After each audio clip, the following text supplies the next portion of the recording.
तो मेरा पहला रिकॉर्ड सवाल होता है था। कि रवि पुजारी से गैंगस्टर रवि पुजारी बनने का सफर, इस सफर की शुरुआत कैसे हुई? ये सफर एक्चुअली शुरू हुआ उडुपी, जो विलेज है कर्नाटक का, वहां से ये आता है। एंड इन अर्ली 80s, मतलब 80 के दशक की शुरुआत में ये मुंबई आया। मुंबई आके अंधेरी जो विस्तार है वहां पे वो छूटक काम करने लगा, और उस दौरान उसकी मीटिंग कुछ छोटे मोटे गुनहगारों से हुई। उसके बाद ऐसा हुआ कि 1990 में उसने एक बाला जाल्टे नाम का एक आदमी था, बहुत ही नामचीन आदमी था अंधेरी का, उसका मर्डर किया। और जब से वो लाइमलाइट में आया, लाइमलाइट में आने के बाद कहीं ऐसे उसने दूसरे गैर कानूनी और गैर कायदेसर काम किए जिससे उसका नाम जो है वो पुलिस बुक्स में दर्ज होता गया। और उस दौरान उस पर नजर पड़ी छोटा राजन की। छोटा राजन जो था वो एक राइट हैंड मैन था दाऊद इब्राहिम का, जो अभी वांटेड है, is the most wanted terrorist of the globe, मतलब पूरी दुनिया का। Supposedly he is based in Pakistan. अब छोटा राजन ने उसको अपने गैंग में रिक्रूट कर लिया। उसके बाद एक मुंबई में सिलसिला शुरू हुआ किलिंग्स का, जिसके अंदर एक्सटॉर्शन किलिंग्स हुए हैं, जिसमें ओम प्रकाश कुकरेजा जैसे बिल्डरों के मर्डर्स हुए हैं। कई फिल्म निर्माताओं पे एक्सटॉर्शन कॉल्स आए। और इस सब ने क्या किया, ये मुंबई पुलिस का एक सिरदर्द बन चुका था, ये पूरी गैंग जो छोटा राजन चलाता था दाऊद इब्राहिम के लिए। लेकिन 1993 के अंदर जो मुंबई सीरियल ब्लास्ट हुए, जिसके अंदर 250 से ज्यादा लोग मारे गए और कुछ 9 से ज्यादा जगहों पर बम ब्लास्ट हुए, उसके बाद छोटा राजन ने दाऊद गैंग से अपना नाता तोड़ लिया। वो नाता तोड़ा, उसके बाद उसके साथ हो चला अपना रवि पुजारी और संतोष साठे। ये दोनों उसके साथ रहने लगे और अपनी एक गैंग चलाने लगे। उसके बाद ऐसा हुआ, काफी अरसे तक इन लोगों ने गैंग चलाते रहे। फिर उसके बाद ये जो है वो साउथ अफ्रीका भाग गया। रवि पुजारी रवि पुजारी साउथ अफ्रीका में भाग गया। उसके बाद उसने अपने अवैध जो धंधे थे वो तो चालू ही रखे, लेकिन साथ में होटल्स का एक चेन भी शुरू किया। और वहां से वो मुंबई में तब तक एक्सटॉर्शन कॉल्स करता रहा। छोटा राजन के साथ ही था वो।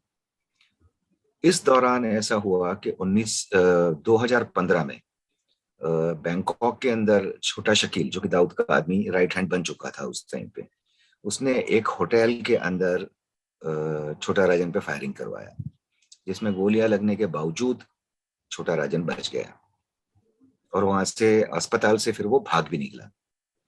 अब छोटा राजन को ये शक हुआ कि रवि पुजारी ने उसका इंफॉर्मेशन, उसका टिप ऑफ जो है वो छोटा शकील को और दाऊद इब्राहिम को दिया है। वहां से अगेन दे पार्टेड वेज। छोटा राजन फॉर्म्ड हिज ओन गैंग, और छोटा राजन अपने तरीके से काम करता रहा। छोटा राजन कभी ऑस्ट्रेलिया, कभी साउथ अफ्रीका, कभी सेनेगल, ये सब देशों में घूमता रहा। इस दौरान एक साल के अंदर उसको मालूम पड़ा कि गुजरात के अंदर जब से लतीफ का एनकाउंटर हुआ था 1996, 98, 97 में, तब से एक वैक्यूम क्रिएट हुआ था अंडरवर्ल्ड के अंदर। कोई ऐसा अंडरवर्ल्ड का कोई खैरखा नहीं था जो ये सब हैंडल कर सके। तो उसने क्या किया, 2015-16 से गुजरात के अंदर एक्सटॉर्शन कॉल्स करना चालू किया, जिसके अंदर कहीं बिजनेसमैन आ गए, ज्वेलर्स आ गए, प्रोफेशनल्स आ गए, यहाँ तक के कहीं पॉलिटिशियंस आ गए, जिसमें एक कांग्रेस के बड़े नेता का नाम भी शामिल है, एक बीजेपी के नेता का नाम भी शामिल है इसमें। उसके बाद उसने कॉन्ट्रैक्ट किलिंग्स करना शुरू किया, जिसके अंदर बोरसद के अंदर एक पटेल करके काउंसिलर था, जिसने चंद्रेश पटेल जो था, उसकी माँ बीजेपी में खड़ी थी और हार गई थी इससे, ये पटेल से, प्रज्ञेश पटेल से। तो चंद्रेश पटेल ने इसको सुपारी दिया था 25 लाख में, और इसने गोलियां चलाई थी प्रज्ञेश के ऊपर। वो केस के बाद इसने फिर बहुत रैम्पेंट हो गया इसका जो गुनाह था। करीबन 70 persons, including doctors also, were called up by this fellow Ravi पुजारी, और उनको थ्रेट कॉल्स दिए गए, जिसके अंदर कहीं लोग सामने आए, कहीं लोग सामने नहीं आए। जैसे सूरत के 3 लोग हैं, सूरत के 3 लोगों में से एक बहुत बड़ा डॉक्टर है जिसने रैंसम मनी पे कर दिया इसको, लेकिन वो कंप्लेन लिखवाने सामने नहीं आया। अमूल के जो एमडी हैं आर एस सोढ़ी, उनको फोन आता है इसका, रवि पुजारी के आदमी का, कि 25 करोड़ रुपया प्रोटेक्शन मनी के तौर पे दो, नहीं तो फिर you have to face dire consequences. So they came forward and lodged a complaint with city crime branch, क्योंकि उस वक्त क्या हुआ था कि सब केस को क्यूमुलेटिवली क्राइम ब्रांच को दे दिया गया था और क्राइम ब्रांच इसको हैंडल कर रही थी, लेकिन फिर भी he was out of touch. 2018 के अंदर अब इसके रवि पुजारी की खासियत ये थी कि नॉट ओनली गुजरात, ये महाराष्ट्र के अंदर, कर्नाटका के अंदर, उडीपी के अंदर, सब जगह इसके खिलाफ केसेस फाइल थे। जैसे मैं आपको बताऊं तो उसके पास उसके जो केसेस थे वो करीबन 150 जितने केसेस ये सब जगहों पे इसके खिलाफ वो किए गए थे, जिसके अंदर मर्डर्स भी आ जाता है, किडनैपिंग भी आ जाता है, एक्सटॉर्शन भी आ जाता है, अटेम्प्ट टू मर्डर्स भी आ जाता है, सब कुछ आ जाते हैं। तो 2018 के अंदर Karnataka police started tracking him and they tracked him to Burkina Faso in Africa. Africa के अंदर ये ट्रैक हो गया, लेकिन जब तक कि अफ्रीकन अथॉरिटीज इस तक पहुंचती, ये वहां पे एंटनी फर्नांडिस के नाम से रह रहा था। तो जब तक कि अफ्रीकन पुलिस इस तक पहुंचती, ये वहां से भाग निकल के ये सेनेगल में आ गया।